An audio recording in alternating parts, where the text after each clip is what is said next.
produknya itu. Jadi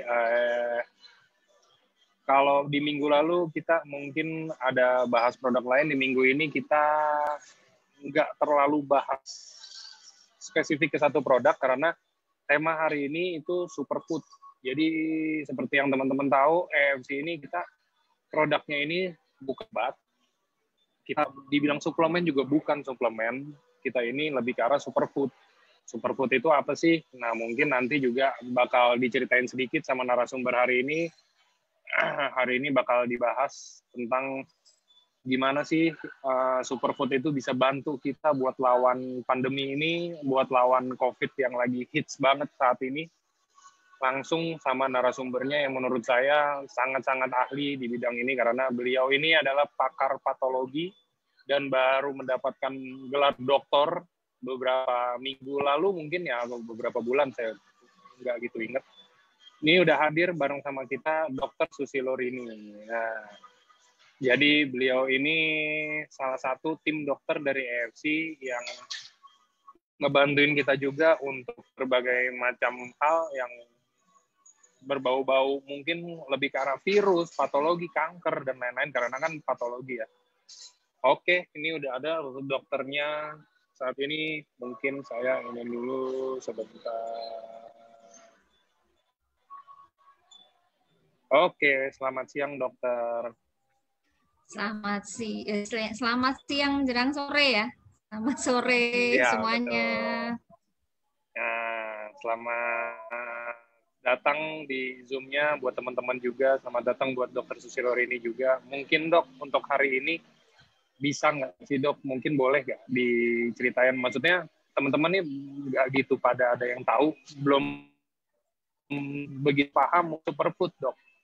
Bisa nggak sih dok diceritain? Maksudnya superfood ini apa sih? Makanan buat Superman? Makanan buat apa? Makanan atau makanan yang bisa bikin kita berubah jadi apa? Atau apa sih dok?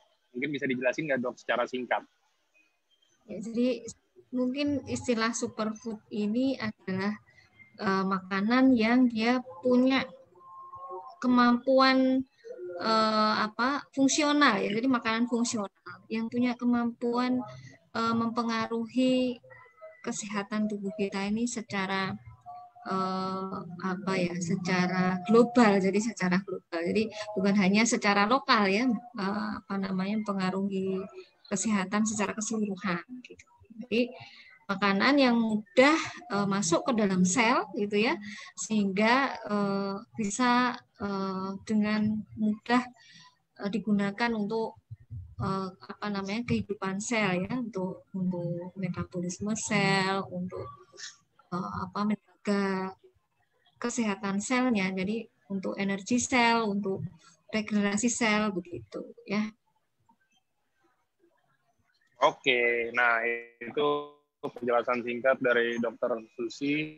Di hari ini kita khusus mau bahas tentang perannya apa sih superfood ini, karena kan tadi saya bilang EMC ini produk-produknya itu kita lebih ke arah superfood, kita lebih ke arah makanan yang bisa membantu juga ya, bukan obat. Jadi jangan misleading, jangan salah pengertian, maksudnya ini superfood. Jadi kita langsung bahas mungkin ya dok ya, langsung Dokter Susi ini udah mempersiapkan materi untuk presentasi hari ini. Gimana sih superfood dari EFC bisa bantu tentang COVID-19 yang lagi hits banget? Iya. Silakan dok, mungkin boleh di-share. Saya silau. Saya tutup dulu. Ya. Jadi mau saya lihat coba wajahnya Dokter Susi pada kangen. Ya. Kangen. Oh, sebentar. Superfood. Ya. Oke.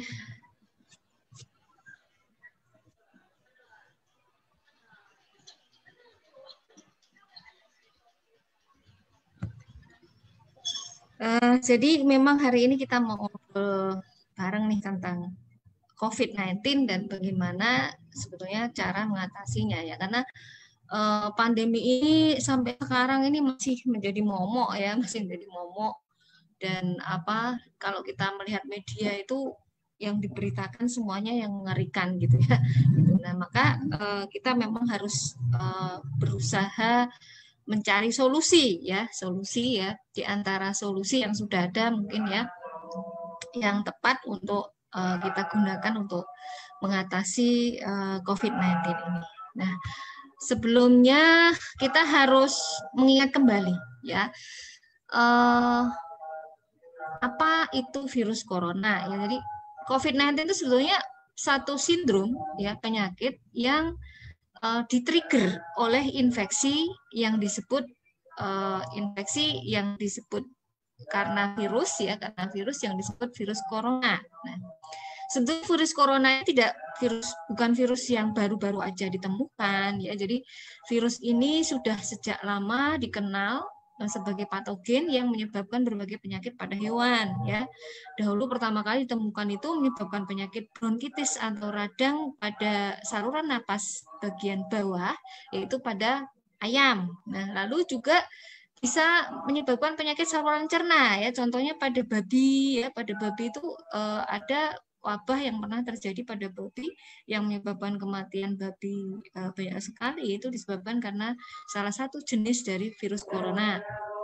Nah, lalu juga diketahui pernah menyebabkan penyakit neurologis baik pada mamalia dan juga pada burung. Nah, dahulu pertama kali diisolasi ya. Jadi kalau kita mau mendeteksi ini karena infeksi virus, kita harus mengambil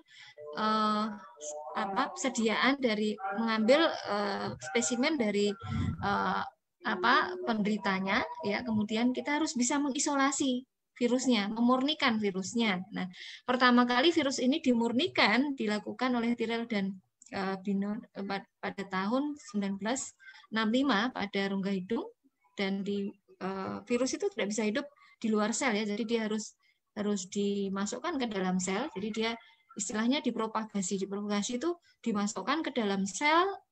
Di sini sel yang digunakan adalah sel dari saluran napas yang disebut trakea ya pada embrio manusia. Nah, kemudian dipelajarilah ada banyak sekali macam-macam virus corona. Nah, jadi ada 3 grup di sini ya. Grup 1 di mana di sini diketahui banyak jenis yang lain selain SARS-CoV-2 ya. Jadi ada HCoV ya 229E, ada NL63, ada porcine transmittable gastroenteritis virus, ya ada canin coronavirus, felin infectious dan sebagainya ini. Nah, jadi yang dikenal patogen pada manusia juga bukan hanya SARS-CoV ya, tapi juga ada yang lainnya, misalnya ini NL63, HCoV ya. Jadi ada sekitar 6 sampai 7. Nah, dan itu pun tidak sampai menimbulkan kematian yang besar ya, dan itu tidak sampai menimbulkan isu-isu pandemi. Nah, di sini juga menimbulkan sindrom yang namanya severe acute respiratory syndrome sebetulnya ya. Jadi banyak kasus juga yang akhirnya menimbulkan severe acute respiratory syndrome. Jadi bukan hanya SARS-CoV-1 dan SARS-CoV-2 ya. Nah, kemudian sebelum SARS-CoV-2 ada SARS-CoV-1 ya. Jadi ada MERS-CoV ya, di mana gambaran infeksinya itu hampir mirip sebetulnya, dan mekanisme terjadinya penyakit juga hampir mirip ya, di mana yang paling mirip adalah antara SARS-CoV-1 dan SARS-CoV-2 ya. Jadi SARS-CoV-1 dan SARS-CoV-2 itu sangat-sangat mirip ya. Jadi ada demam, ada batuk ya, batuknya biasanya batuknya kering ya, ada sesak, kemudian ada diare ya. Jadi diare ini sudah lama diketahui ya. Jadi bukan baru-baru ini aja yang dianggap bahwa virus ini menyebabkan mutasi yang menyebabkan diare misalnya, bukan ya, tapi sudah sejak lama diketahui bahwa dia menyebabkan diare. Nah, lalu yang sebetulnya fatality rate-nya paling tinggi itu sebenarnya MERS-CoV ya. MERS-CoV ini dia bisa menyebabkan demam dan pneumonia, diare, kemudian gagal ginjal, dan kecenderungannya angka kematiannya lebih tinggi sebetulnya daripada SARS-CoV-1 dan SARS-CoV-2 ya.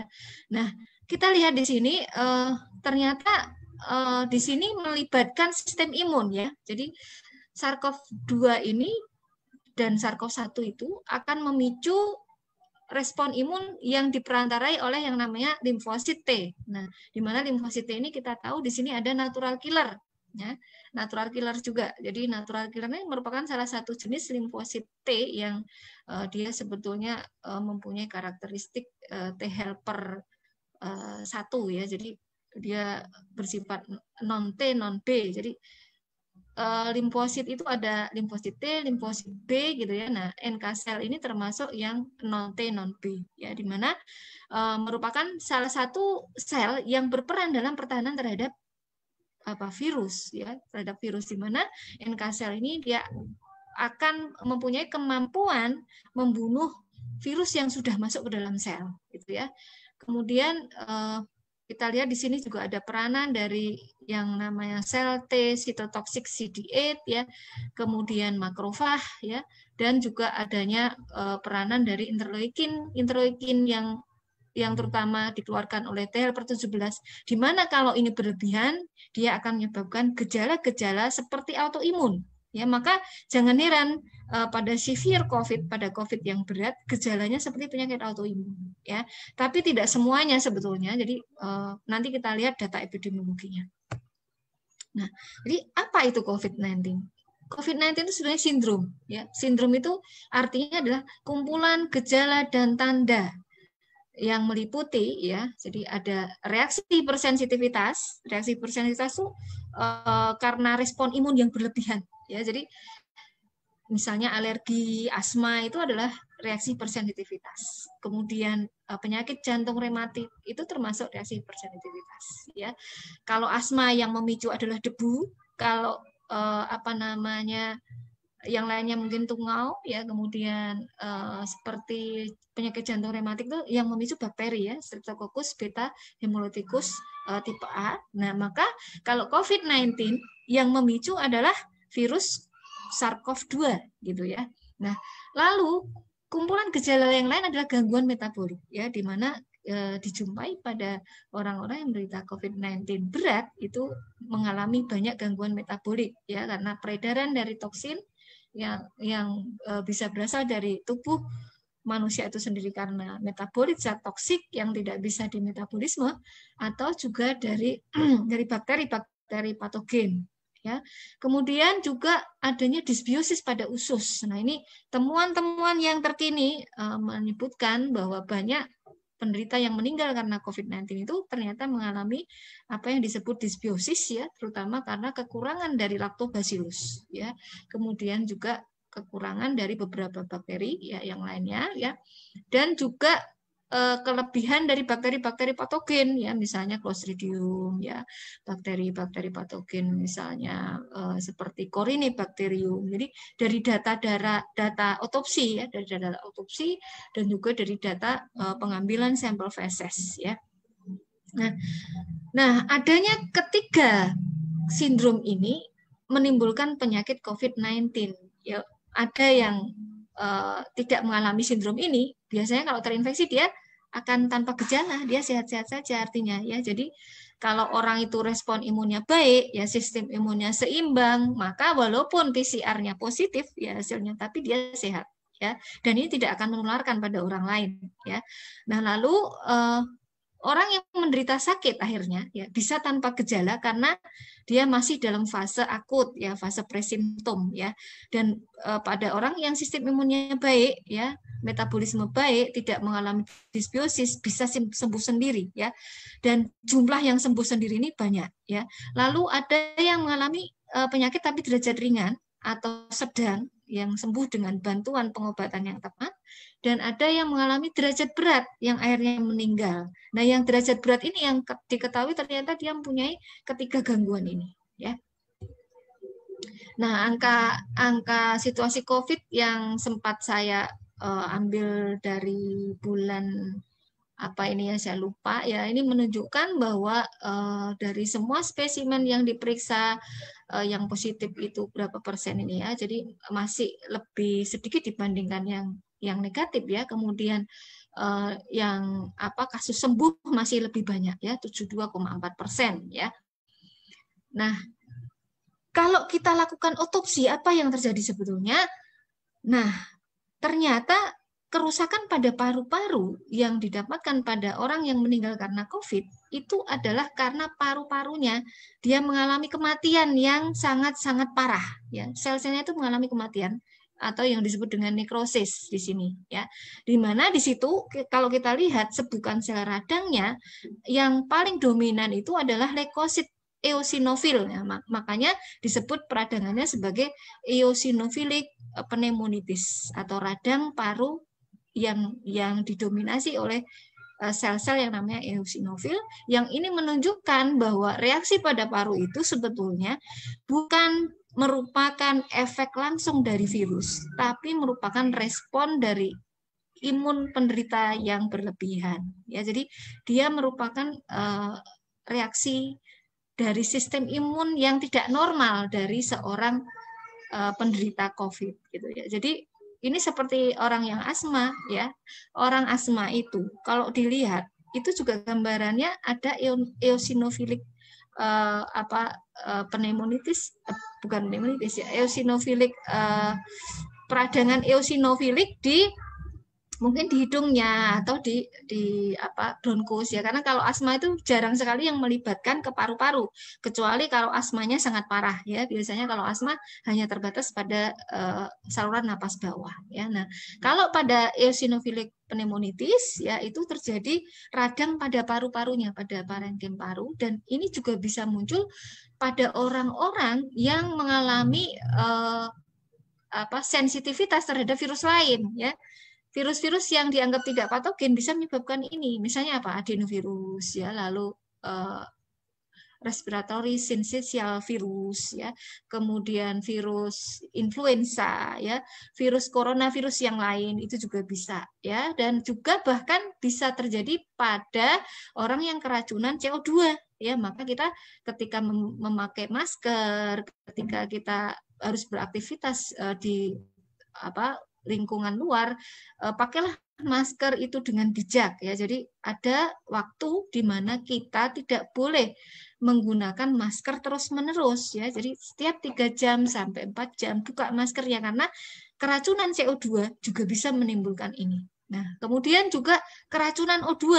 Kalau orang mengalami keracunan O2, jadi O2 murni, gitu ya, dihirup oleh pasien dengan konsentrasi yang tinggi, itu bisa menimbulkan efek seperti ini juga, ya. Ini namanya eosinofilik pneumonitis. Nah, ini contoh hipersensitivitas pneumonitis, ya, karena virus lain, ya. Di sini disebutkan ada beberapa virus, ya, termasuk influenza A virus itu bisa menimbulkan penyakit ini, ya. Jadi dia akhirnya manifestasi gejalanya seperti orang kena flu, ya.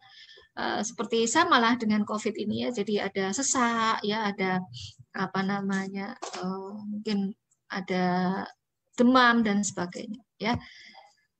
Nah, obat dan obat antivirus maupun vaksin, ya, selama ini yang sudah diteliti belum sepenuhnya terbukti efektif dan aman. Maka kita harus mencari cara bagaimana supaya kita bisa terhindar dari COVID yang berat, ya. Jadi kalau melihat data epidemiologi, COVID yang ringan juga banyak, kan, ya. Nah, yang berat ini kita harus mencegahnya. Nah, bagaimana mencegahnya?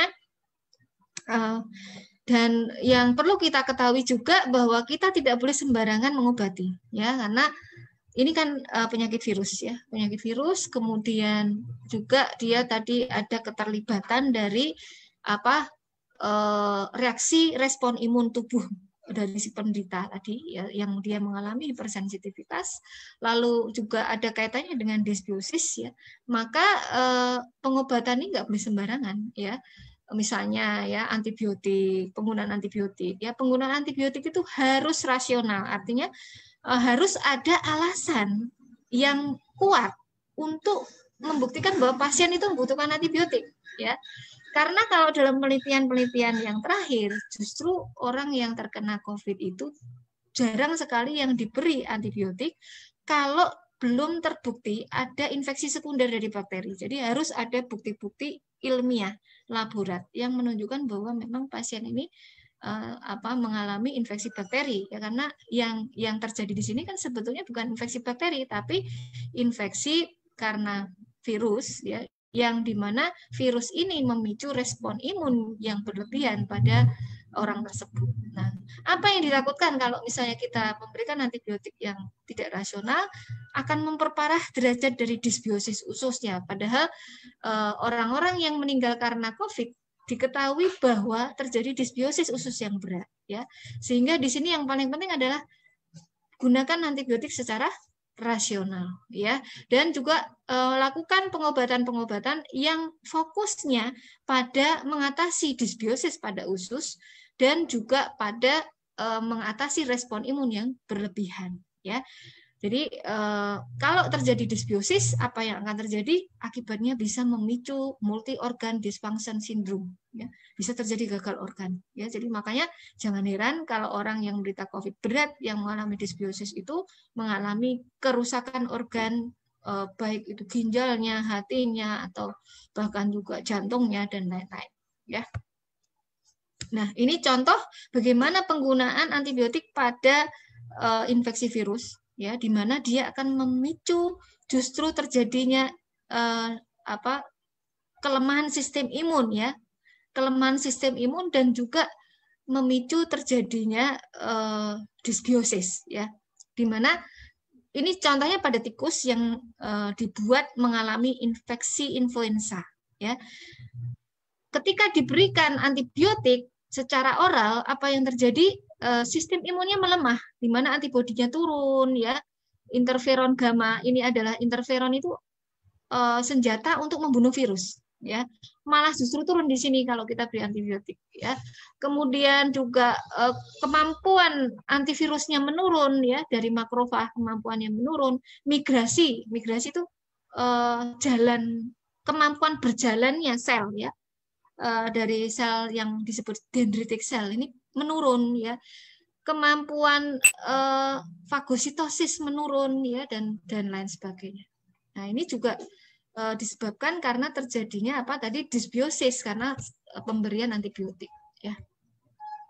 Jadi karena kita ini adalah ekosistem ya, maka kita harus memahami pengobatan juga dari cara pandang kita memandang manusia sebagai ekosistem, di mana ekosistem itu dipengaruhi oleh air ya, lautan, tanaman ya, makanan kita, kemudian binatang-binatang yang berinteraksi dengan kita ya, dan juga ekosistem kita ini saling terhubung ya, antara ekosistem mulut dengan ekosistem usus dengan ekosistem vagina, ekosistem kulit ya, di mana semuanya itu bekerja sama dengan sel-sel kita, mengatur semua kerja dari sel-sel kita ya. Maka upayakan apa yang akan kita berikan pada tubuh kita ini memperhitungkan bahwa kita ini adalah ekosistem tadi. Jangan sampai merusak ekosistem.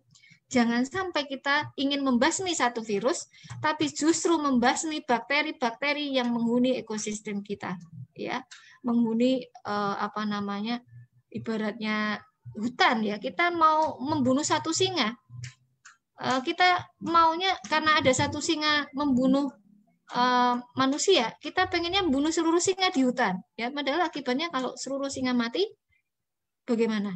Rusak akan berkembang biak sehingga tanaman-tanaman mungkin akan habis kan gitu. Jadi terjadi kerusakan ekosistem begitu ya. Maka jangan sampai karena kita takut pada satu virus kita lupa ya bahwa kita ini, kulit kita ini ekosistem. Ketika kita takut virus, apa yang akan kita lakukan biasanya?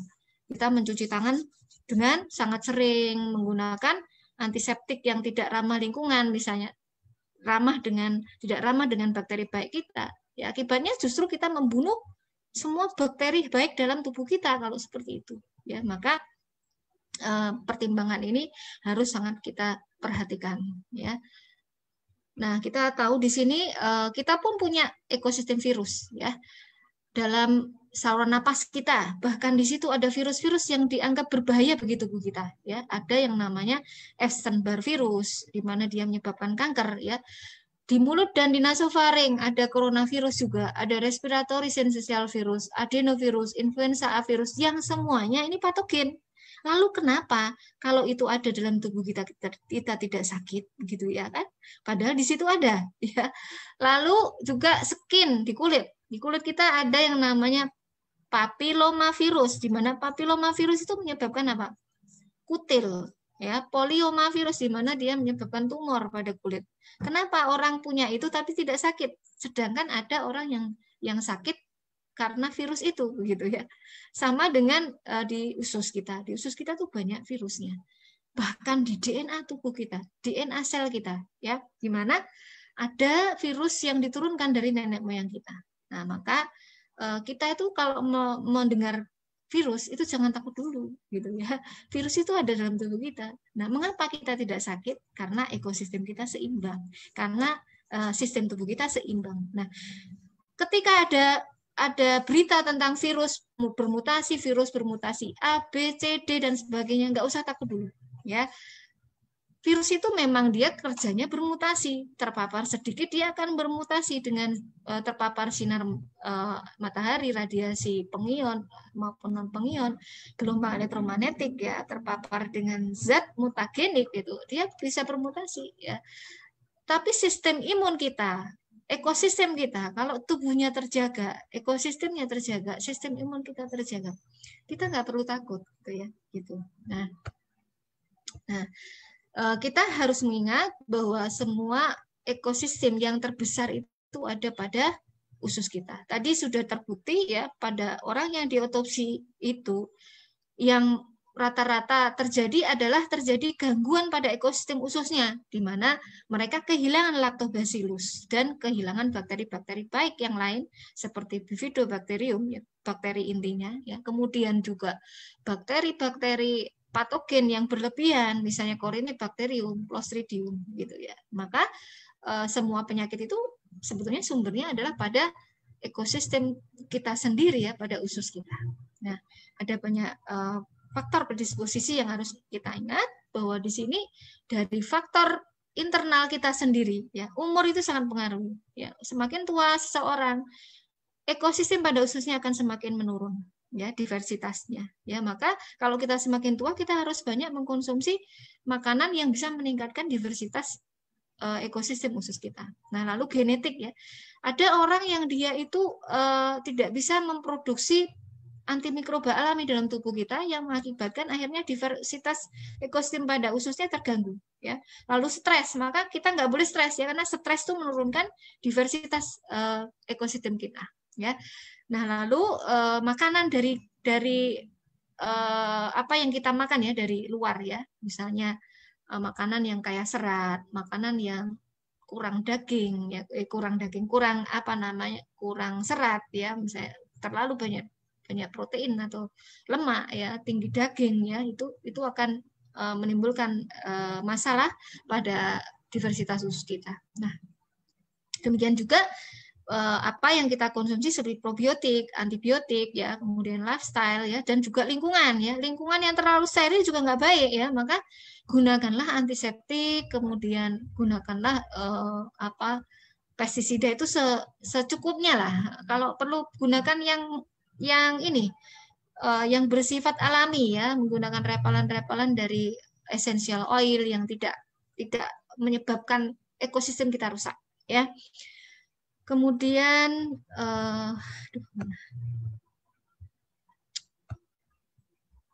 nah, jadi pada intinya kesimpulannya adalah bahwa ternyata COVID-19 yang berat itu terjadi karena apa? Disbiosis ya. Disbiosis yang terjadi pada usus yang mempengaruhi paru-paru ya, sehingga muncullah kerusakan pada paru-paru yang menyebabkan gejala sesak napas dan lain-lain ya. Dimana kalau terjadi yang namanya disbiosis pada usus, itu akan merusak dinding usus ya. Kalau dinding usus sudah rusak, nah ini bisa menimbulkan dampak komplikasi yang lebih berat karena bisa terjadi kebocoran ya dari usus, menyebabkan bakteri-bakteri pada usus, pada lumen usus masuk, racun-racun masuk ya, sehingga terjadilah kegagalan multi organ ya. Nah, ini gambaran kalau terjadi kerusakan pada dinding usus ya, di mana apa yang ada pada lumen usus ya bisa masuk ke dalam pembuluh darah. Dan kalau sudah masuk ke dalam pembuluh darah, apa yang akan terjadi? Bisa terjadi dia beredar ke otak, bisa terjadi dia beredar ke jantung, ke paru-paru, kemana-mana, bisa muncul sebagai gejala seperti penyakit autoimun, gejala stroke, ya, gejala kerusakan multi organ yang lain, ya, dan juga bisa menyebabkan malabsorpsi dari nutrisi sehingga bisa menyebabkan malnutrisi. Nah, penyebab dari leaky gut atau penyebab dari kerusakan dinding usus itu banyak, bukan hanya karena virus, ya, bisa karena protein yang terlalu tinggi, bisa karena hormonal, ya, pada saat kita hamil, ya, bisa juga karena gangguan asam lambung, ya, terlalu rendah asam lambungnya, dan juga gangguan pencernaan karena enzim yang rendah pada saluran cerna, ya, kekurangan enzim, ya, penggunaan antibiotik, stres, ya, infeksi, termasuk bukan hanya infeksi virus corona, ya, virus-virus yang lain bisa, ya, kemudian menopause, racun, ya, kemudian diet tinggi gula, antibodi, ya, penggunaan antibodi. Ini sekarang kan baru banyak tuh plasma konvalesen, ya, plasma konvalesen itu juga menimbulkan efek samping juga. Jadi bukan satu treatment dewa, ya. Jadi dia bisa juga menimbulkan efek samping, termasuk salah satunya bisa menyebabkan leaky gut, ya. Lalu alergi terhadap makanan, ya, ini juga bisa menyebabkan leaky gut. Nah, ini gambaran bagaimana dysbiosis pada usus itu bisa menyebabkan terjadinya respon sistem imun yang berlebihan dan bisa menyebabkan kerusakan pada multi organ. Dan ini akan mempengaruhi juga respon terhadap pengobatan, respon terhadap vaksin, ya. Maka kalau kita harus menerima vaksin atau terkena infeksi, kita pastikan tidak terjadi gut dysbiosis, ya, pastikan tubuh kita tidak mengalami gut dysbiosis. Nah, ini gambaran manifestasi klinis dari COVID, ya, di mana rata-rata gambarannya adalah batuk begitu, ya, yang paling besar, ya, kemudian demam yang tidak terlalu tinggi sebetulnya, ya, kemudian ada nyeri sendi, nyeri otot, ya, kadang ada kebingungan, nyeri kepala, kemudian tenggorokan rasanya kering, ya, lalu ada mual muntah 1%, ya, diare 2%. Nah, ini semakin meningkat sekarang gejala-gejala gastrointestinal ini, ya, karena di Indonesia ini penggunaan antibiotik ini masih sangat-sangat tidak rasional, ya. Jadi sebagian besar masyarakat kalau sudah positif, kebanyakan langsung banyak yang mengkonsumsi antibiotik, ya, padahal dalam protokol dari kementerian pun antibiotik ini harus diberikan sangat hati-hati, ya, dan hanya pada orang-orang yang menderita COVID yang berat yang sudah dipastikan dia memang membutuhkan antibiotik, ya. Nah, pola penanganan dari pasien ini dari COVID ini dipengaruhi oleh teori-teori yang memang sudah seperti dogma, ya, di mana teori-teori ini dikembangkan, yang menjadi patokan adalah teori seperti yang dikembangkan oleh Louis Pasteur, di mana Louis Pasteur menganggap bahwa semua penyakit itu penyebabnya adalah bakteri, ya, adalah mikroba. Nah, maka solusinya adalah membunuh mikroba tadi, dan harus ditemukan adanya satu mikroba yang menjadi penyebab, ya. Padahal ada teori lain yang sebetulnya yang perlu kita perhatikan juga, bahwa tubuh kita ini sebagai ekosistem kalau menurut teori lain ini, yaitu Anthony Beckham, ya, di mana penyakit itu bisa terjadi karena apa? Karena sistem imun kita yang lemah, ya. Lemah ini dalam arti dia bisa menurun atau dia justru terlalu berlebihan, ya. Nah, maka untuk mengobati penyakit itu kita harus memperbaiki, ya, respon imun ini, ya, harus memperbaiki lingkungan dari orang yang sakit itu. Nah, sebetulnya kedua teori ini bisa kita gabungkan, ya, bisa kita gabungkan, ya, disebut sebagai germ and terrain theory, ya, di mana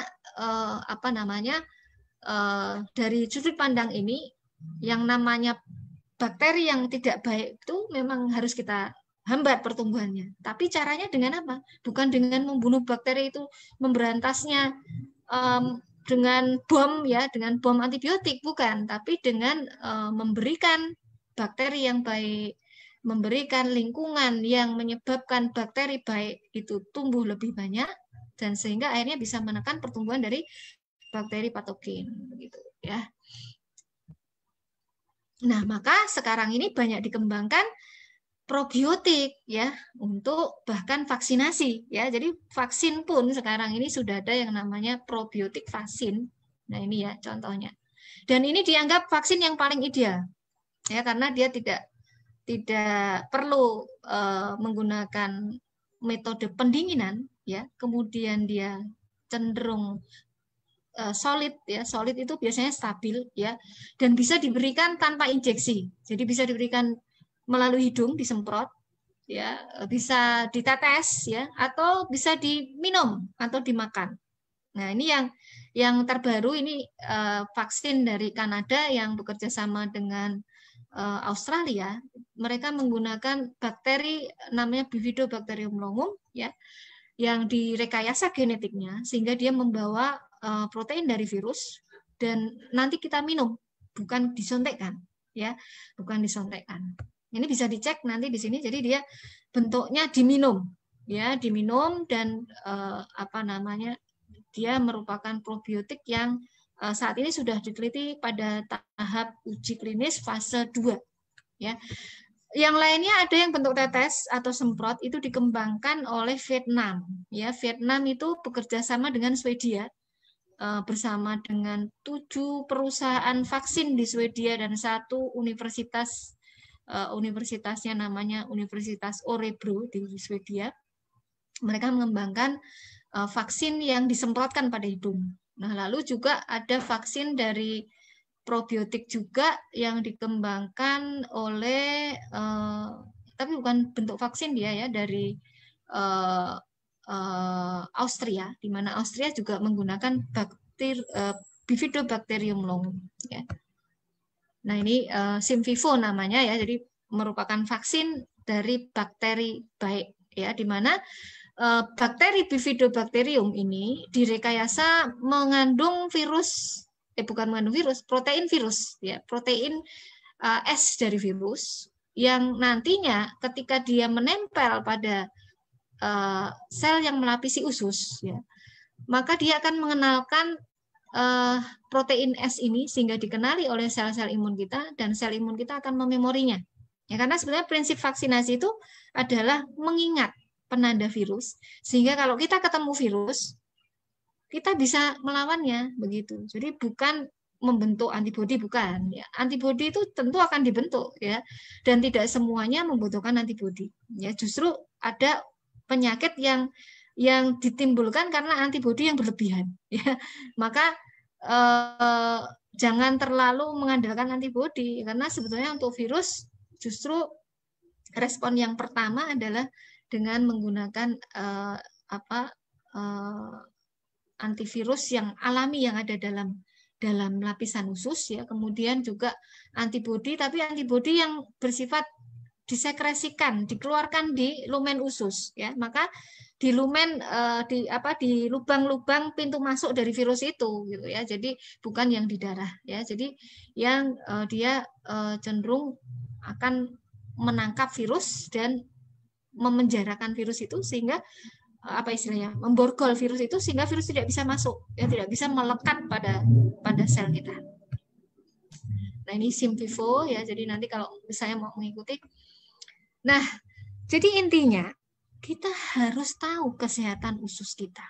Nah, untuk tahu kesehatan usus ini ada beberapa macam cara ya untuk mengetahuinya ya, dengan yang namanya kuesioner. Bisa dengan kuesioner ya, kita pengen tahu nih, kita ini ususnya sehat nggak sih gitu ya.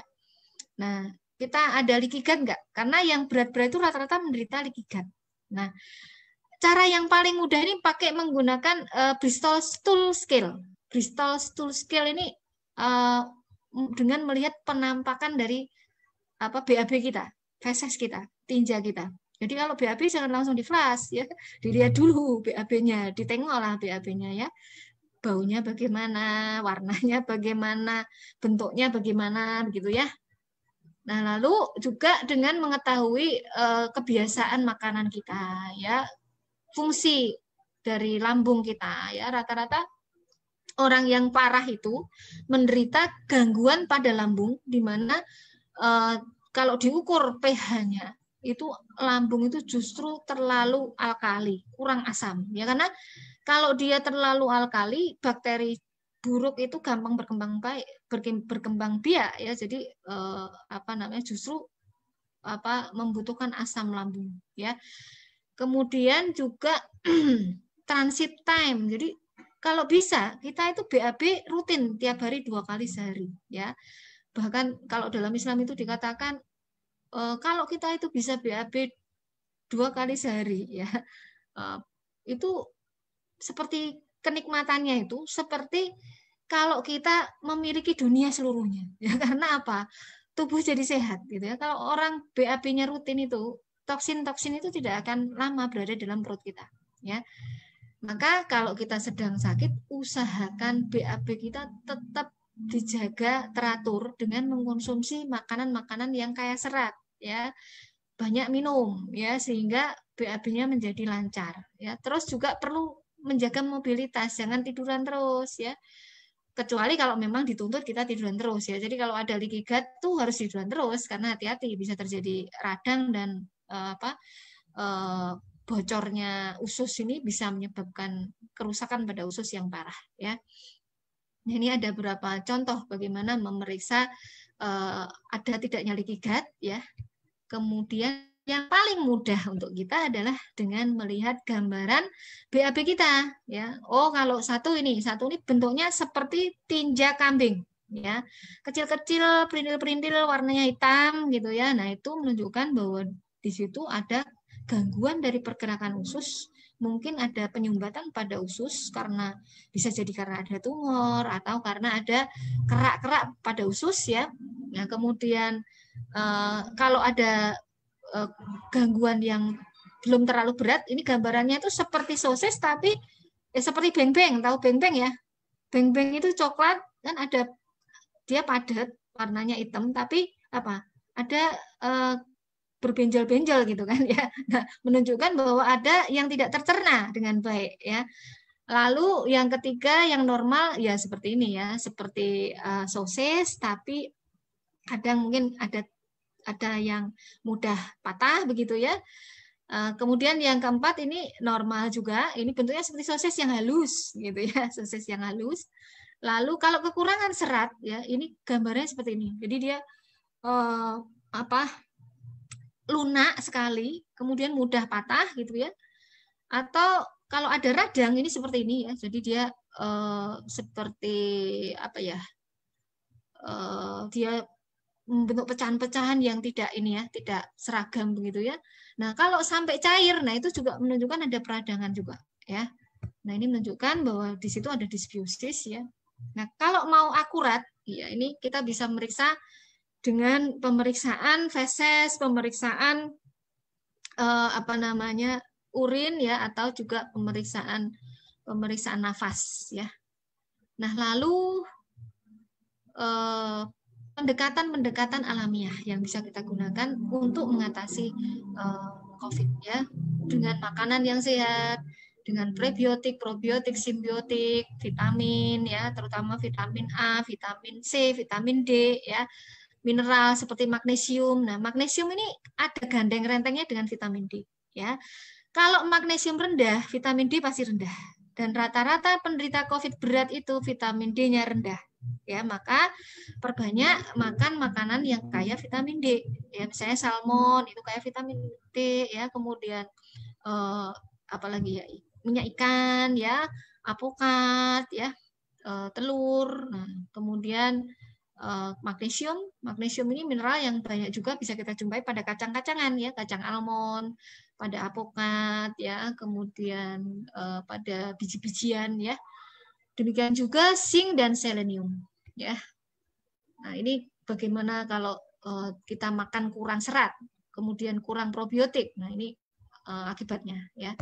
Lalu, nah, ini akibatnya kalau terjadi leaky gut seperti ini. Bisa timbul yang namanya penyakit trombosis ya, karena gumpalan-gumpalan darah yang dia beredar ke seluruh tubuh, akhirnya yang muncul apa? Penyakit stroke, penyakit jantung ya. Penyakit-penyakit karena apa? Adanya penyumbatan pembuluh darah. Nah, makanya jangan heran otopsi di Italia atau di beberapa tempat yang lain menunjukkan bahwa orang-orang yang meninggal karena COVID itu banyak gumpalan-gumpalan darah besar di dalam pembuluh darahnya ya. Nah, ini beberapa contoh makanan yang mempengaruhi kesehatan ya. Kemudian nah, prebiotik, probiotik dan simbiotik pendekatannya untuk COVID itu sudah banyak ya. Jadi sudah banyak diteliti juga. Walaupun hasilnya kan masih menunggu, sama halnya penelitian obat dan vaksin, kita juga masih menunggu semuanya ya. Nah, ada beberapa pendekatan sebenarnya bukan hanya probiotik, prebiotik ya. Ada yang namanya paraprobiotik atau postbiotik. Paraprobiotik itu contoh gampangnya apa? Tempe. Ya, tempe itu paraprobiotik ya, karena tempe seringnya kita makan dalam bentuk apa? Sudah digoreng, sudah sudah dikukus gitu kan ya. Nah, dan isinya adalah bakteri yang sudah mati gitu ya, bakteri sudah mati. Jadi kalau probiotik itu bakteri yang hidup, prebiotik itu serat makanan yang dibutuhkan oleh bakteri baik untuk hidup gitu ya. Postbiotik itu metabolit dari bakteri baik ya, metabolit dari bakteri baik. Nah, ini gambaran probiotik untuk COVID ya, yang sudah diteliti di sini salah satunya adalah Lactobacillus ya, Lactobacillus terutama Lactobacillus plantarum ya. Diketahui dia punya protein metabolit yang disebut plantasirin, di mana kalau kita lakukan modeling dengan teknologi bioinformatika ya, itu ditunjukkan bahwa plantasirin itu dia mampu memblok pintu masuk dari virus sehingga virusnya nggak bisa masuk ya, itu ya. Kemudian dia bisa menghambat enzim ACE ya, sehingga tidak terjadi peradangan ya, tidak terjadi komplikasi-komplikasi dari COVID-19 yang berat ya. Kemudian ini gambaran bagaimana pada orang yang mengalami pneumonia ketika diberi probiotik apa yang terjadi di sini ya. Pada orang yang mengalami pneumonia dia akan mengalami kerusakan paru-paru ya, di mana di sini kita tahu di sini juga ada bakteri baiknya di sini ya. Pada orang yang mengalami pneumonia bakteri baik di paru berkurang. Nah, dan sistem imun pada paru-paru akan melemah. Nah, pada saat dia diberi probiotik, maka terjadi restorasi dari bakteri yang baik, kemudian sistem imunnya meningkat, dan terjadi regenerasi dari sel. Ya. Nah, ini contoh penelitian-penelitian yang dilakukan, yang sudah didaftarkan. Ya. Nah, ini contoh bakteri dan dosisnya. Nah, ini contohnya yang sudah diteliti adalah penggunaan Lactobacillus casei. Ya, contohnya di sini dari Danone, merupakan minuman yogurt ya sebetulnya ya. Ternyata mengurangi insiden dan durasi dari respiratory infection ya. Pemberiannya hanya satu kali selama pandemi ya. Lalu Lactobacillus gasseri dan Bifidobacterium longum, kemudian bakteri yang lain ini ada macam-macam, ini mereknya merek ya. Itu juga mengurangi durasi dan derajat keparahan dari flu-like illness. Pemberiannya cuma satu kali sehari. Nih. Lalu Lactobacillus rhamnosus ya, ini ternyata juga meningkatkan kesehatan pada usus ya, dan mencegah penyakit radang pada saluran napas yang diberikan satu kali sehari ya. Lalu Lactobacillus plantarum ini produksi Malaysia nih ya. Ini diketahui juga mengurangi atau mencegah infeksi nafas dan juga menyebabkan modulasi sistem imun, mengurangi peradangan, menekan sistem imun yang berlebihan. Ini diberikan 2 gram per saset, 2 gram per saset per day ya. Setiap hari satu kali ini, tapi 2 gram ya. Lalu ada Bifidobacterium breve Yakult dan Lactobacillus casei ini mengurangi insiden dan mengurangi insiden dan pneumonia yang terkait dengan penggunaan ventilator. Ya, penggunaan ventilator itu juga punya efek samping. Ya. Jadi dia bisa meningkatkan infeksi juga. Nah, itu pemberiannya 1 kali sehari. Lalu Bifidobacterium longum yang diproduksi oleh Morinaga ini ya meningkatkan sistem imun, mencegah infeksi influenza. Pemberiannya juga cuma 1 kali selama pandemi ya. Setiap hari 1 kali. Lalu ada jenis lain ini kombinasi dari lebih banyak ini ya. Jadi ada inulin, ada bakterinya macam-macam di sini. Ada lekonostok. Lekonostok itu bakteri yang banyak pada kimchi, pada fermented food ya. Sauerkraut ya namanya ya. Fermentasi kubis itu ya. Lalu di sini tambah inulin, outbrain, pektin ya, dan resistan start ini dari Swedia ya. Ini diketahui mengurangi resiko SIRS, infeksi sepsis ya pada pasien yang dirawat di intensive care unit dan mengurangi mortalitasnya. Nah, ini malah penelitiannya sudah pada COVID-19 di Swedia. Swedia itu memang sangat-sangat luar biasa. Jadi saya sangat-sangat salut dengan seorang epidemiolog dari Swedia namanya Anders Tegnell ya, di mana dia menjadi bumper dari pemerintah Swedia yang penerapan kebijakannya sangat berbeda dengan negara lain. Jadi di Swedia tidak wajib menggunakan masker, sekolah masih dibuka begitu ya, kan tetapi di sana juga tidak ada mandatory vaksinasi, tapi di sini dipastikan bahwa orang yang beraktivitas itu adalah orang yang sehat dan riset-riset terhadap vaksin probiotik dan probiotik di Swedia itu sangat luar biasa. Ya, pengen jadinya mau ke sana, Swedia ya. Nah, ini penggunaan probiotik untuk coronavirus ya. Nah, ini contoh pendapat-pendapat para ahli tentang Bifidobacterium untuk coronavirus ya. Nah, ini contoh salah satu produk yang mengandung Bifidobacterium longum dan juga lactic acid bacteria yang ternyata juga banyak diteliti untuk COVID ya. Nah, satu lagi yang sudah saya ketahui diteliti untuk COVID adalah nanas ya. Yang dimana dia merupakan salah satu kandungan yang terdapat pada utsupushi ya, dimana enzim dari nanas yaitu bromelain diketahui bermanfaat untuk penderita COVID-19 berat karena dia menghambat pengaktifan jalur sinyal yang menyebabkan peradangan berlebihan ya. Jadi dia mampu mengimunomodulasi, menekan sistem imun yang berlebihan pada penderita COVID-19 ya. Apalagi kalau dikombinasikan dengan kurkuma. Kurkuma itu temulawak ya.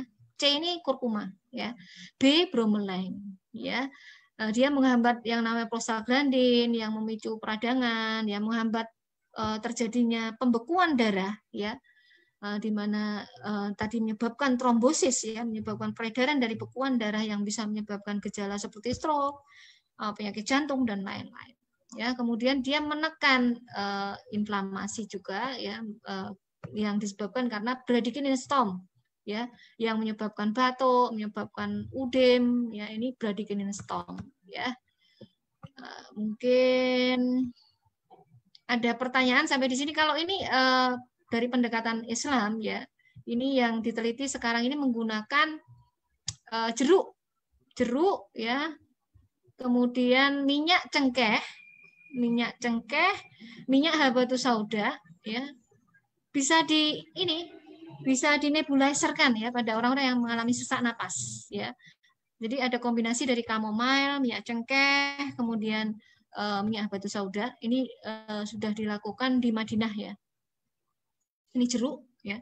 Jeruk itu sangat melegenda ya, jeruk itu makanya kalau masa pandemi itu banyak sedia jeruk. Saya aja kalau beli jeruk itu 1 bulan tuh bisa sekitar 2 kental saya ya, untuk membuat jus jeruk yang murni dari jeruk ya.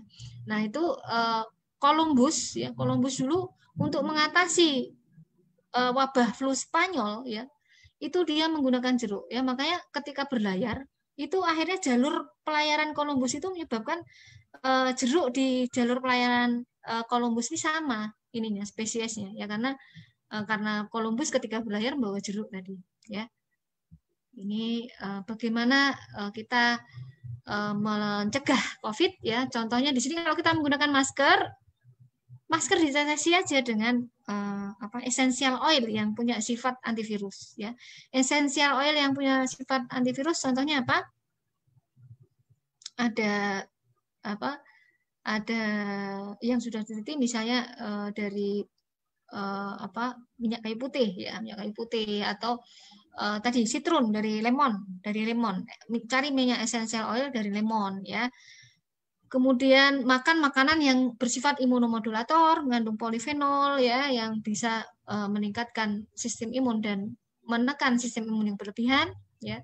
Penggunaan essential oil untuk mensterilkan ruangan ya. Jadi essential oil untuk menggantikan antiseptik yang tidak ramah terhadap lingkungan dan juga terhadap bakteri baik ya. Kemudian menggunakan disinfektan yang ramah lingkungan ya, menggunakan disinfektan yang ramah lingkungan. Nah, ini beberapa contoh makanan lain ya, misalnya di sini bawang putih. Jadi kalau masak perbanyaklah bumbu bawang putih ya. Kemudian jahe ya, ginseng ini juga bagus, banyak makan sup-sup ginseng gitu ya, daun ginseng untuk lalap gitu. Saya nanam daun ginseng Jawa itu juga untuk lalap ya. Lalu minyak kayu putih ya, tea tree itu juga bagus ya. Kemudian ini saya kurang familiar ini ya, ini dari Cina ya. Nah, di Cina sendiri mereka menggunakan herbal juga ya, dan mereka menelitinya dikombinasi dengan penanganan yang ada di rumah sakit ya. Jadi dalam lingkungan rumah sakit diterapkan ya, dan juga dalam handbook yang ditulis oleh beberapa penulis ahli dari Zhenjiang University ya, yang menangani pandemi di Wuhan ya. Itu mereka menganjurkan microecology intervention ya, mengatasi gut microflora dysbiosis dengan diet yang seimbang dan penggunaan probiotik ya. Ini ya, intestinal dysbiosis and probiotik. Dan di Jepang sendiri juga begitu ya. Jadi banyak sekali ilmuwan yang sudah menganjurkan probiotik untuk mengatasi COVID ya.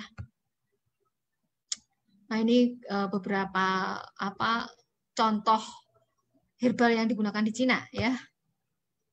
Nah, ini contoh bagaimana herbal itu bisa mempengaruhi ekosistem pada usus kita ya. Nah, yang seperti saya lakukan di Indonesia di rumah sakit tempat saya bekerja, saya menggunakan juga bakteri ya untuk penelitian ya. Contohnya yang saya gunakan adalah Lactobacillus, Streptococcus thermophilus ya, dikombinasikan dengan madu, propolis, kemudian ekstrak dari tumbuhan ya. Ya. Mungkin ada pertanyaan sampai di sini?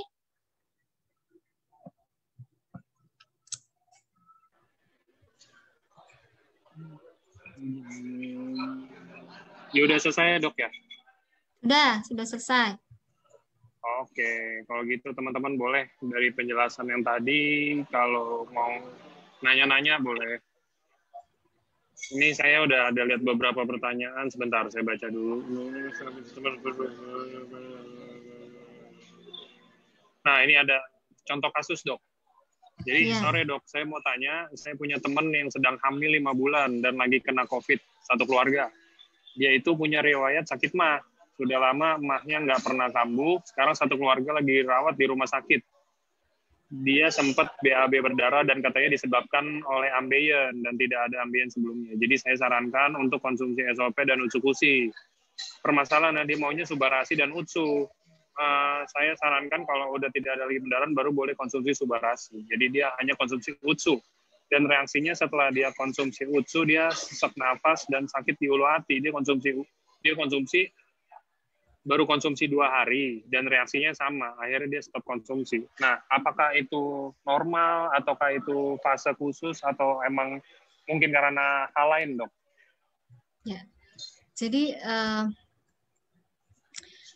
seperti kasus seperti ini, kita harus melihat faktor-faktor yang menyebabkan penyakit dan faktor lain, ya. Jadi seperti yang saya sampaikan, ada apa namanya, faktor internal dan faktor eksternal. Maka digali dulu, ya, orang ini ada nggak kecenderungan bakat genetik, ya, yang dimana dia lebih sensitif terhadap makanan, lebih sensitif terhadap obat, ya, kemudian pola makannya selama sakit, ya, sebelum sakit, apa yang sudah dia konsumsi sebelumnya, ya.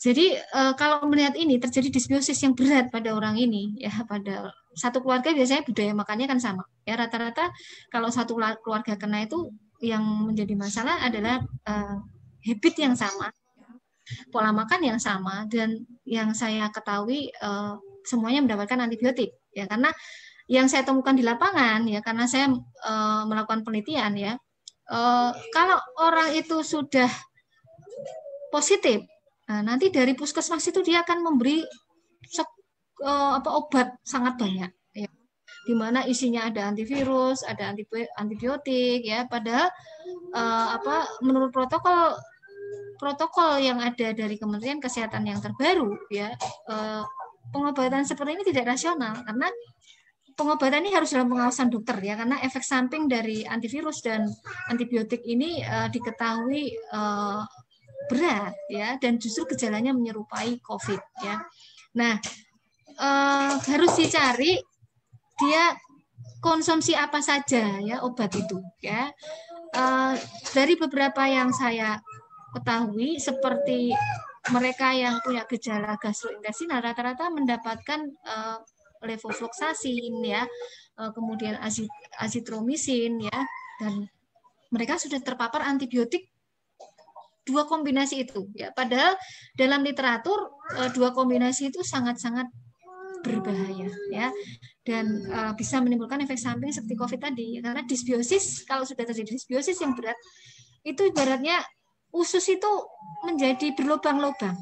Nah, ketika usus berlubang-lubang, zat toksin pada lumen, ya, itu bisa masuk semua, dan itu yang akan memicu sesak napas, memicu jantung berdebar atau gangguan irama jantung yang bisa menimbulkan henti jantung. Banyak yang akhirnya meninggal karena henti jantung, ya, setelah dia sembuh dari COVID.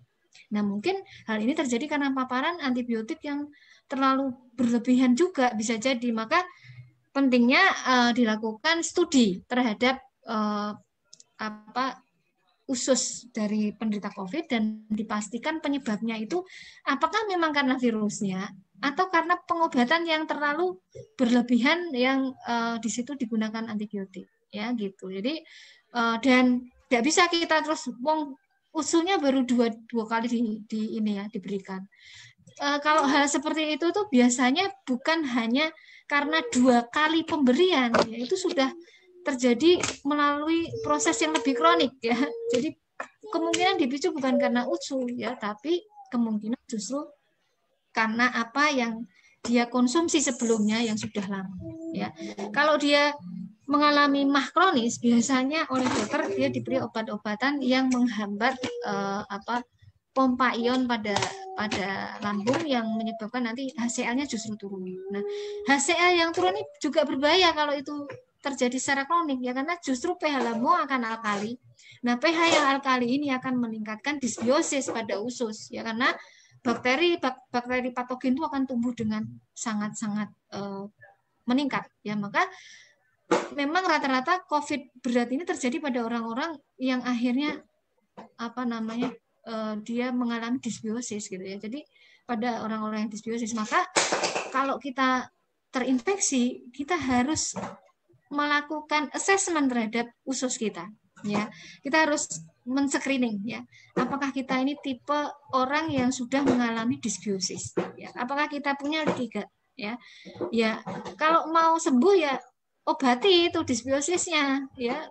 Obati dengan sesuatu yang bisa menyembuhkan dinding usus. Apa yang bisa menyembuhkan dinding usus? Tentunya dengan sesuatu yang mengurangi peradangan pada usus, meningkatkan kepadatan dari dinding usus dengan kolagen, ya, dengan kolagen, dengan yang mengandung kolagen ya, dengan zat-zat yang bisa menekan peradangan seperti nanas tadi ya, dengan kiwi dan sebagainya. Jadi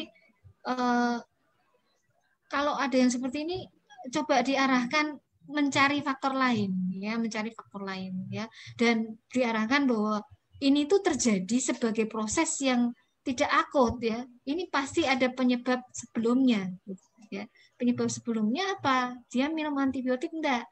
Dia makanannya bagaimana begitu ya. Kemudian dia kira-kira kekurangan vitamin D enggak? Kekurangan melatonin enggak? Karena rata-rata yang berat-berat itu dia kekurangan vitamin D karena dia pekerja berat atau dia susah apa ya, pokoknya susah bangun pagi. Orang yang rata-rata tidur terlalu larut dan susah bangun pagi. Nah, karena dia tidak terpapar sinar matahari, kemudian melatoninnya rendah karena dia tidur terlalu larut. Gitu ya. Jadi banyak faktor lain yang perlu digali ya. Tidak bisa kita mengatakan oh ini karena dia minum usus-usi ya. Mungkin perlu disampaikan pada pasien seperti itu ya, kemudian juga dosisnya mungkin diberikan seperti penelitian tadi kan 1 kali rata-rata ya awalnya ya, 1 kali dulu ya, kemudian coba diberitahukan tentang penggunaan obat yang rasional ya, rasional bagaimana gitu ya. Pertanyaan selanjutnya. Oke, pertanyaan selanjutnya ini ada yang tanya, ini nggak gitu berhubungan dengan ini sih dok, penyakit atau apa gitu, cuman tanya, ini general, mungkin beberapa juga pasti ada yang mau nanya, cuman mungkin lupa atau apa. Dok, kalau misalkan habis konsumsi usus-usi, misalkan kan kalau disaraninnya itu 2-3 saset per harinya, atau enggak misalkan 2 saset deh. Emang kalau misalkan setelah konsumsi usus-usi itu mungkin besoknya kalau kita BAB itu apakah fesesnya itu ada warna hijau atau ada warna apa gitu loh dok? Maksudnya apa itu masuk dalam proses detox? Apa misalkan saya habis makan sayur bayam atau saya misalkan habis makan sesuatu yang warnanya apa gitu, terus kita konsumsi usus-usi, apa benar emang fesesnya kayak begitu atau apa dok? Ya jadi usus ya kalau sudah terlalu lama mengalami disbiosis atau gangguan pencernaan karena penimbunan racun-racun dalam usus itu biasanya akan dikeluarkan kalau kita mengkonsumsi bakteri baik ya. Nah, itu menandakan bahwa bakteri baik ini sudah mulai mempengaruhi ya, dia mulai tumbuh di situ karena keberhasilan dari terapi probiotik itu dilihat dari bagaimana dia mampu hidup di dalam usus ya, dan dia menekan pertumbuhan dari bakteri yang buruk gitu kan. Nah, sebetulnya yang akurat ya diperiksa bukan hanya saat itu ya, makanya sebelum terapi itu harus ada evaluasi, sebelum terapi bagaimana, sudah terapi bagaimana gitu ya. Dan dari beberapa literatur yang ada untuk mengetahui berapa keberhasilan dari satu probiotik itu berkoloni, artinya dia tumbuh tadi namanya berkoloni dalam usus, itu butuh waktu ya, tidak instan.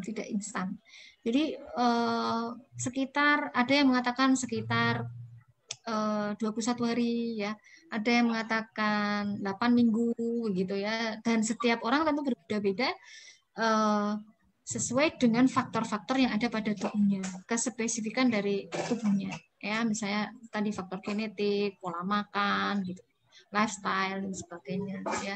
Maka memang ada baiknya kita mengevaluasi sebelum dan sesudah terapi gitu ya. Tapi kalau misalnya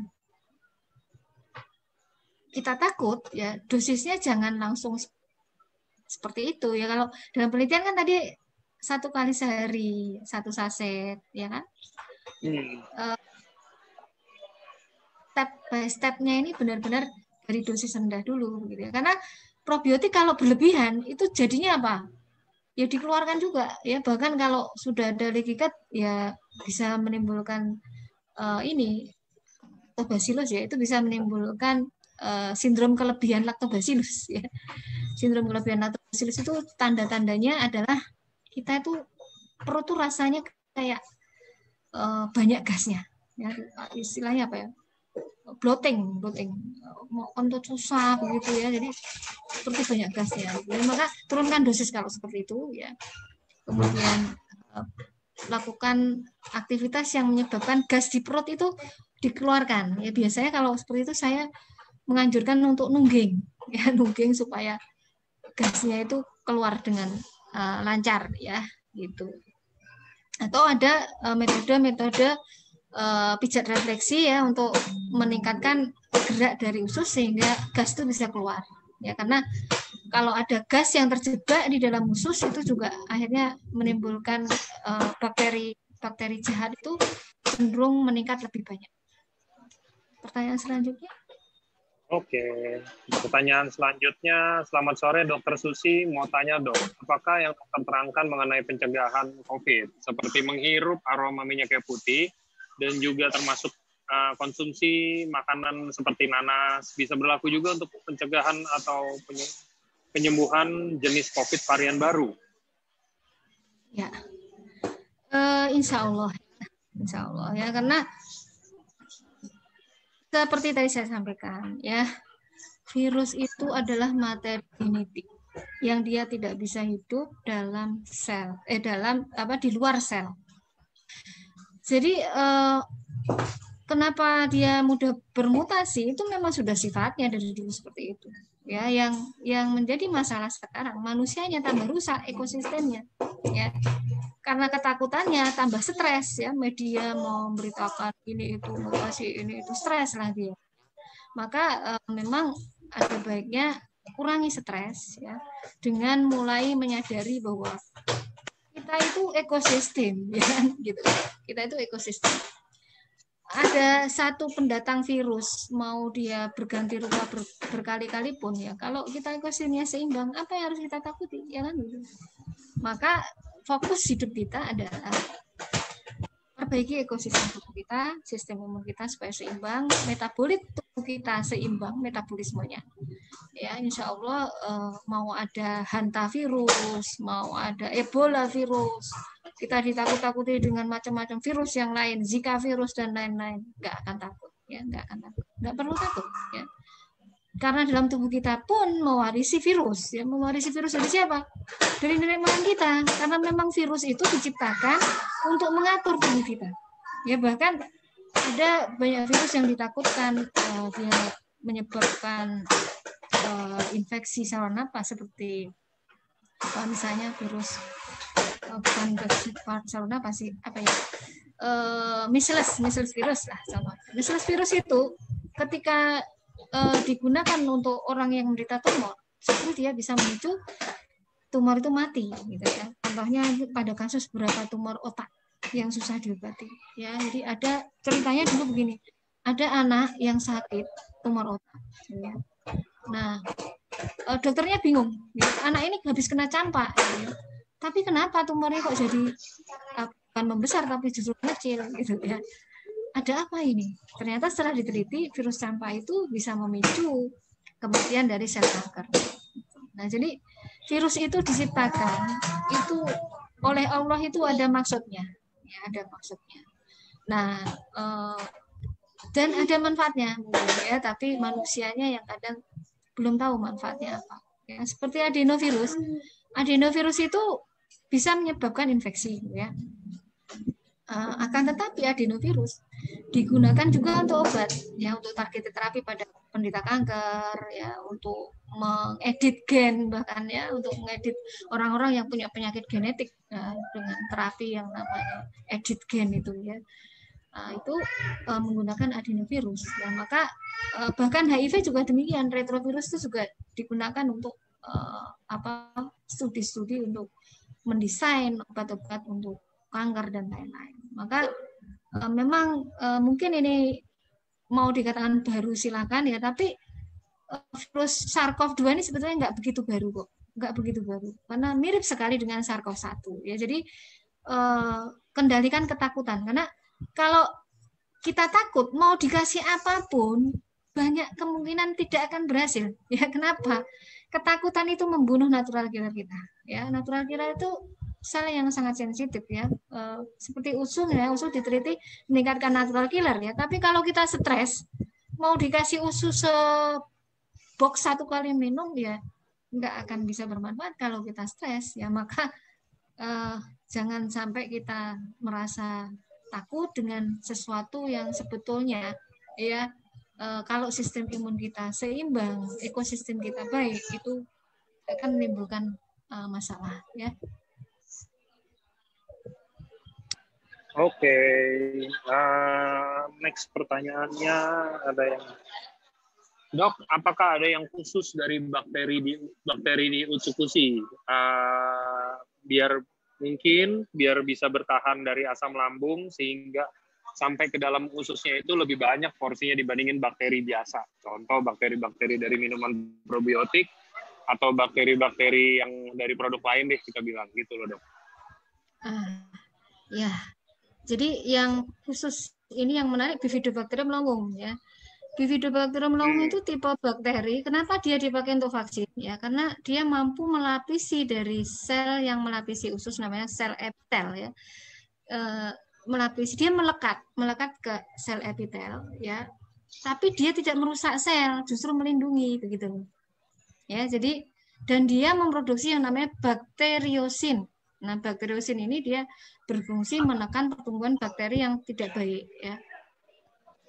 Yang dibutuhkan kita itu kan mengenali virus.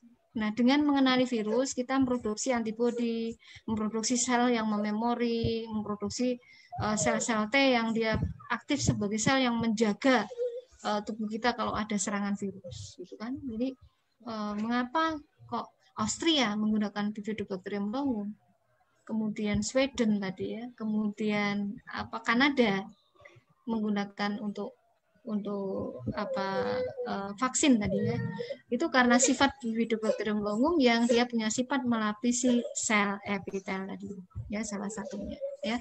Ada yang lain tadi Malaysia menggunakan apa? Lactobacillus plantarum ya, karena yang diketahui dari penelitian Lactobacillus plantarum ini dia memproduksi plantasirin yang dia bersifat memblok reseptor masuk dari virus. Nah, dan Lactobacillus plantarum itu termasuk dalam satu golongan bakteri asam laktat ya, dan di Utsukushi dan Subarashi itu juga ada ya.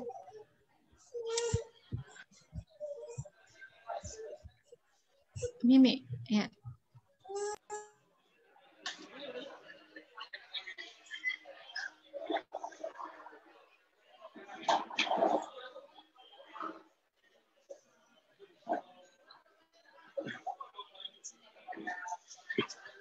Sebentar ya teman-teman, Dokter Susinya lagi ada kendala mungkin.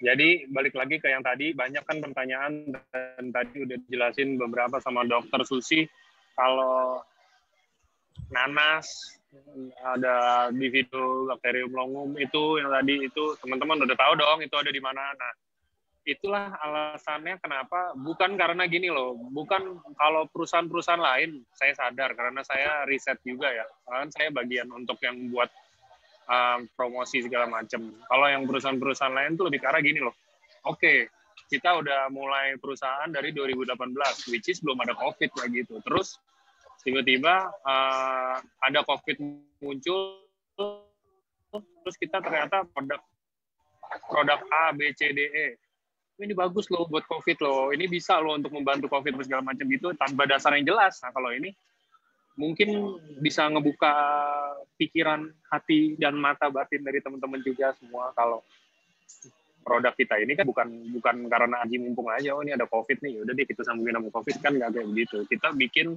segala macam hal, promosi tentang produk Utsukushi, tentang kaitannya dengan COVID apa segala macam, bukan untuk menyembuhkan ya. Balik lagi, ini disclaimer bukan untuk menyembuhkan, tapi kita pasti punya alasan jelas. Nah, ini hari ini semuanya sudah dijelaskan sama Dr. Susilo ini semua udah dijelasin manfaatnya apa aja dan apa-apa aja semua yang bermanfaat biar untuk membantu tubuh kita, membantu kita buat ngelawan COVID, buat ngelawan virus-virus, mungkin nggak COVID doang.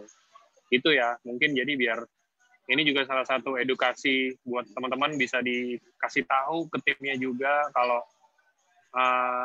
yang selama ini saya promosikan, yang selama ini Niko ngomong, yang selama ini Pak Ernest bilang apa segala gitu ya semuanya based on riset yang mungkin sebenarnya udah di riset juga, cuman emang nggak dimasukin ke publikasi aja gitu kan. Nah ini hari ini dijelaskan sama Dokter Susilor ini dengan sebegitu baiknya.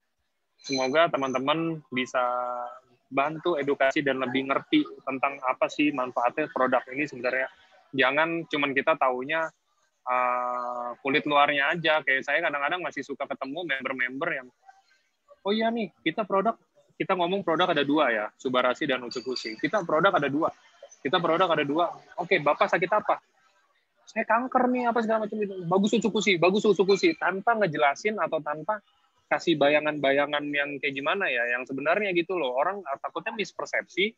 Dari sini sebenarnya kita nggak bermaksud untuk overclaim, cuman kita menggiring opini orang untuk jadi mikir kita kalau kita overclaim kayak saya kanker disuruhnya Utsukushi, berarti ini Utsukushi bisa ngobatin kanker. Nggak kayak begitu, maksudnya kita harus jelasin rada dalam juga, kita harus kasih gambaran juga seenggaknya walaupun kita nggak ada pendidikan sebagai seorang dokter atau kita bukan ahli kesehatan, cuman tetap kan namanya edukasi perlu ya, apalagi ini kita bisnis jaringan, kita bisnis sama orang, bukan sama meja, bukan sama tembok, bukan sama apa, kita bisnis sama orang, dan orang itu pasti punya akal pikiran, punya hati, punya apa segala macam gitu, yang kita juga tetap harus jaga itu dan kita harus jelasin juga kan, gitu sih. Nih mungkin Dokter Susilor ini udah siap lagi. Tadi saya ini aja dok, curcol aja dok, maksudnya soalnya kadang-kadang member masih banyak yang saya lihat kalau misalkan presentasi ini, Bapak sakit apa? Saya ada pasarin jantung, ini Subarasi, bagus buat jantung. Orang-orang kadang-kadang kayak mikirnya, ya nih luar biasa ya, ini superfoodnya benar-benar super banget nih. Saya kanker, dibilangnya mungkin nggak bilang, cuman saya kanker kayaknya bisa sembuh pakai Utsukushi. Saya jantung pasang ring 8, bisa lepas semuanya nih. Nggak kayak begitu kan maksudnya ya. Ini kan kita kan superfood itu kita ngebantu, kita ini dibilang suplemen bukan suplemen juga, cuman kayak kita makan sehari-hari. Kalau misalkan kita udah konsumsi Subarasi sama Utsukushi, tapi kita setiap hari makannya, sorry to say, tapi kita makannya nasi padang, gulai, sate kambing guling, McDonald, KFC setiap hari, tanpa makan buah, tanpa makan sayur juga, cuman konsumsi Utsukushi sama Subarasi juga. Hopeless sih itu nggak akan bisa ada perubahan apa-apa. Yang ada makin jelek dan kalian akan balik lagi ke KFC karena saya udah konsumsi Subarasi sama Utsukushi sehari 12 loh, 24 saset loh, tapi nggak ada perubahan. Ya lu lah, nggak makannya nggak sehat, nggak makan buah juga, nggak makan dokter juga, mungkin ngerokok juga, apa kan kita nggak ada yang tahu. Itu loh. Nah, mungkin bisa jadi pertimbangan buat teman-teman biar bisa bantu edukasi juga ke bawah ya. Biar meminimalisir overclaim yang tidak perlu, meminimalisir pemikiran yang salah tentang EFC. Oke, silakan dok, mungkin dimulai lagi. Saya mau next pertanyaannya dok. Ya, silakan. Oke, sip.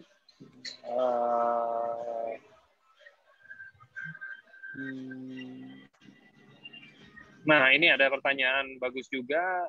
Dok, mau tanya, saya penderita kanker payudara, stadium 3, 1 tahun lalu udah kemo 6 kali dan sinar 25 kali. Bulan kemarin saya muntah darah.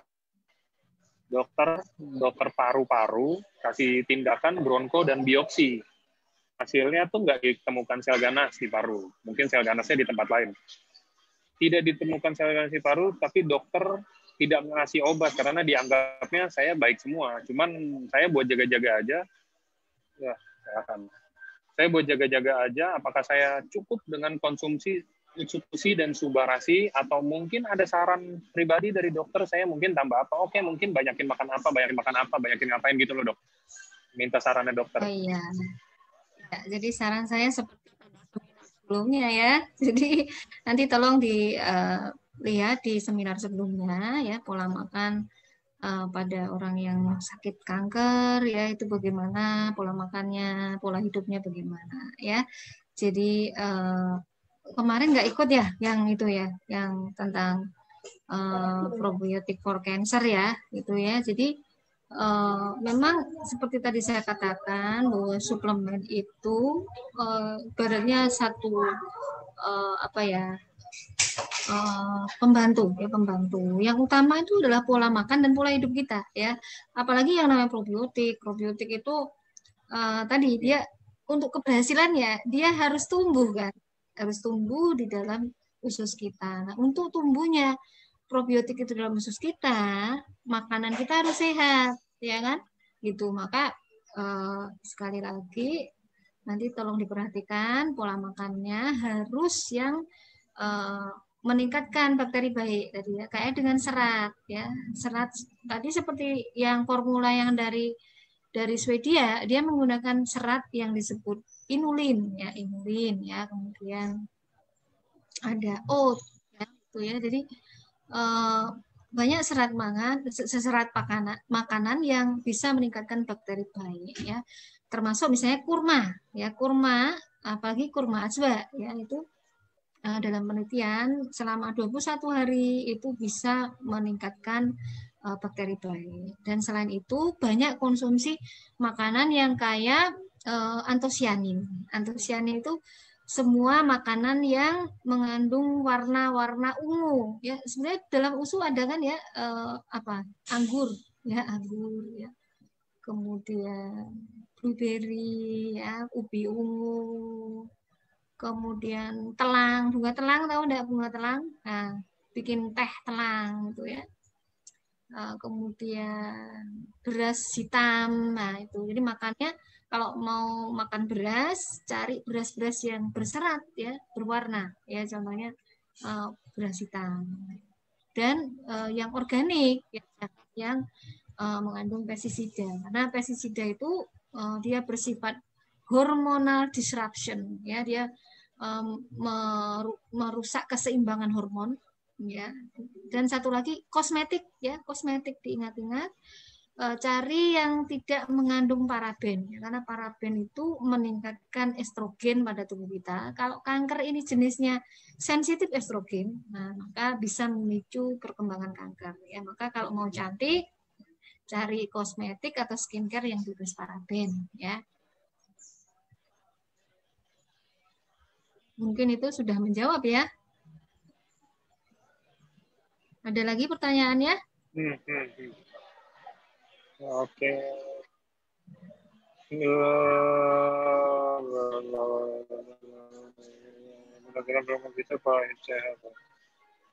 Oke, kayaknya udah nggak ada pertanyaan, tapi saya boleh nggak, Dok, minta saran pribadi dari dokter? Maksudnya opini dari dokter aja. Sekarang kan maksudnya lagi pandemi gini, Dok.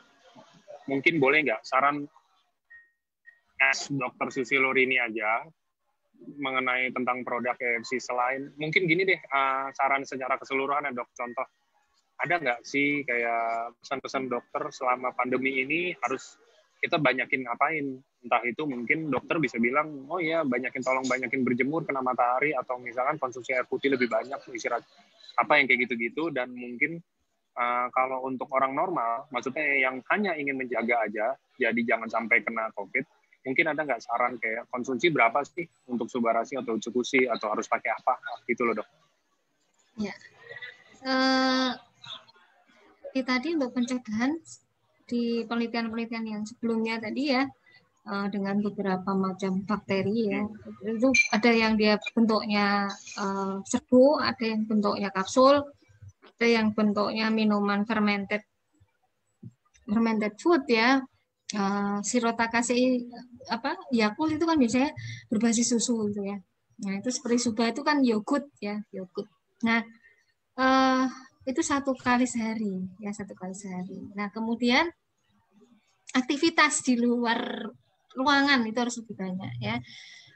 Kemudian kalau memungkinkan untuk meningkatkan diversitas mikrobiota ya jalan-jalan ke mana, kalau mau jalan-jalan ke tempat-tempat yang ekosistemnya masih baik ya, ke gunung, ke apa, ke lingkungan yang belum tercemar lah gitu ya.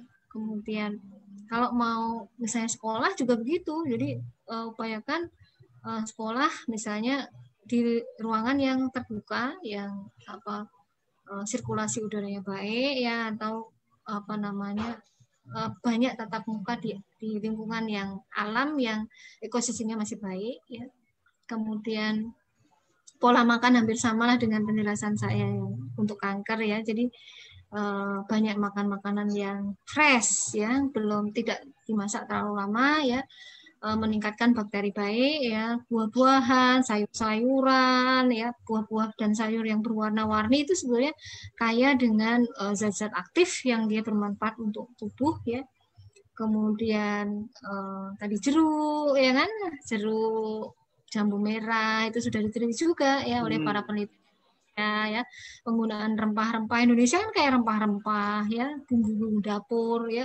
Jadi usahakan makan itu ya real food gitu ya, jangan yang junk food ya, bumbu juga yang real bumbu, bukan yang bumbu instan begitu ya.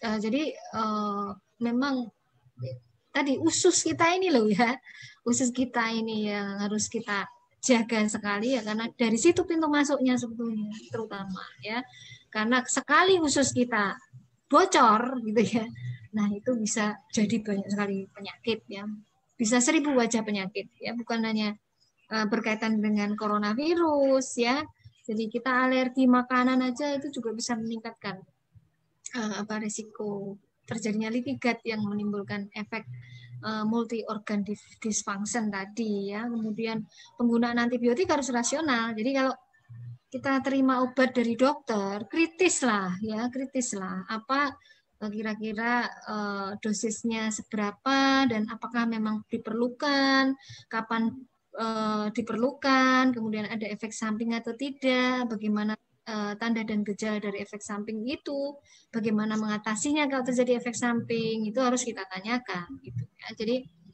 dan lebih baiknya sebetulnya penggunaan antibiotik untuk kasus COVID misalnya ya, kita merujuk pada protokol kesehatan yang ada yang dikeluarkan oleh kementerian yang terbaru terutama ya. Jadi apa kan sudah banyak dilakukan revisi itu ya. Dan memang kita harus mengupdate ilmu kita sehingga kita tahu apa perkembangan penelitian terkini tentang COVID, sehingga kita tidak mudah larut dalam ketakutan dan kita tidak mudah begitu saja mengadopsi apa namanya pengobatan-pengobatan yang belum tentu cocok ya untuk kita ya. Maka sekali lagi perlunya kita terbuka dengan apa informasi-informasi baru yang mungkin berbeda dengan mainstream ya, mungkin berbeda dengan mainstream, tapi itu merupakan salah satu pertimbangan dalam kita menerima informasi yang harus kita apa namanya benar-benar pertimbangkan gitu ya. Oke, nah mungkin sekian teman-teman. Thank you udah nemenin hari ini. Thank you juga buat Dokter Susi hari ini udah sharing begitu banyak hal yang sangat bermanfaat kalau buat saya, karena saya juga jadi tahu hal-hal baru ya perihal seputaran COVID gitu kan. Jadi dan dokter juga udah bantuin kita biar paham gimana sih, apa sih COVID itu sebenarnya, apa sih, harus makan halal kayak gitu. Itu mungkin jadi jangan stres ya, jangan stres. Kalau perlu, kalau misalnya takut gitu ya, kalau perlu nggak usah pegang HP, nggak usah nonton TV ya, karena berita itu kadang terlalu lebay ya, berita itu terlalu lebay kadang, jadi kita harus ini ya terbuka dengan berita-berita lain yang tidak terlalu lebay gitu ya. Dan sama kalau mau biar nggak stres, jalanin bisnisnya di AFC biar tiap hari dapat konnichiwa, itu stress reliever setiap jam 1 malam tuh teman-teman. Itulah.